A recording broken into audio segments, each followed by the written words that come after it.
Hello students, welcome to the YouTube channel of Lal Bagh Girls Inter College. This is Salva ma'am and today I am going to teach class 9th chemistry and your topic is matter in its surroundings, right? Students, this is the first part of your video and in this video we will discuss about matter and its characteristic. Okay, so first let us see what is matter. Matter is a substance which has mass and occupies space.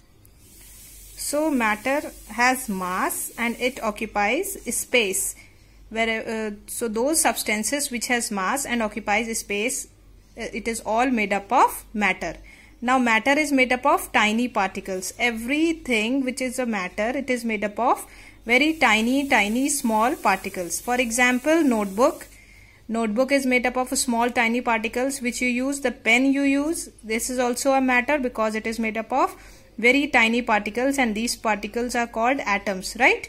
So here mass is concerned about the number of atoms present in a particular substance. If a substance have mass, that is number of atoms present, and occupies space, then it is made up of matter, right? Now we will see the characteristics of matter. The first characteristic is the particles which are present in matter, they are continuously moving, right? Now we will see the detail. What does it mean continuously moving? That means particles possess kinetic energy. Kinetic energy, you already know what is kinetic energy. If a substance is moving, then it possesses kinetic energy. So the particles which are present in a matter, they possess kinetic energy, and this kinetic energy, when the temperature increases, this kinetic energy also increases, because if the temperature increases, the movement of the particles also increases, and when the movement of the particle increases, the kinetic energy increases. In this we will take the example of mixing of sugar in hot water and cold water. When we mix sugar in hot water, what happens? It gets dissolved easily. And if we mix sugar in cold water, this is cold water, right? If we mix sugar in cold water, what happens? The sugar does not get mixed easily, right? So this is the difference which shows that if the temperature is increasing, kinetic energy is also increasing. So here is the movement which we see in the particles in all three states: solid, liquid and gas. So in solid, the movement is minimum, right? Movement of particle is minimum in solids, and it is more in liquid. It is more than solid. Movement is more than solid in liquid but less than gas. So it is more in liquid and it is maximum in gas. In gases, the movement of particles is maximum, so the kinetic energy is maximum in gases. Now next characteristic is particle of matter have space between them. So particles of matter which are present in matter, they all have space between them. We can see it by an activity. In this activity we are taking an example of if we add sugar in a glass of water and we mark the level, right? We are taking sugar and adding in a glass of water and we will mark the level. Then we will mix it with the help of a spoon, and then again after mixing it, when all the sugar get dissolved in the water, then what we will see, we will again check the level of the water. You will find no change. That is, after adding sugar also, there is no change in the level of the water, right? There is no change.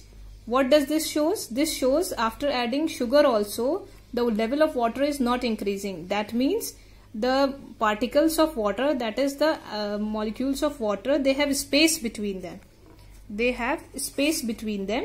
So that is why this sugar particles or sugar molecules, they have settled in between the spaces of the water molecules, and that is why there is no rise in the level, right? So this shows that particles of matter have space between them. Now the space between the particles, how this goes in solid, liquid and gases. The space is minimum in solid. Solid is very rigid, right? So it is minimum, the space is minimum in solid, and these spaces are called intermolecular spaces, right? So these intermolecular spaces is minimum in solid, they are more in liquid, and it is maximum. These spaces are maximum in gases. Okay. Now third characteristic is particles of matter attract each other, right? So these tiny particles, they attract each other, and the force which exists between them is called force of attraction, right? They have force of attraction between the tiny particles, that is why they attract each other, right? So here we can take an example of a tap. You open the tap, water flows down, and you put your finger in between this stream of water. What you will see after inserting your finger in the stream of water, what you will see, water is dividing. This stream of water is dividing by your finger, and then again it is reuniting when it is going down. This shows that there is a force of attraction between the particles, right? Now we will see how it goes in solid, liquid and gas.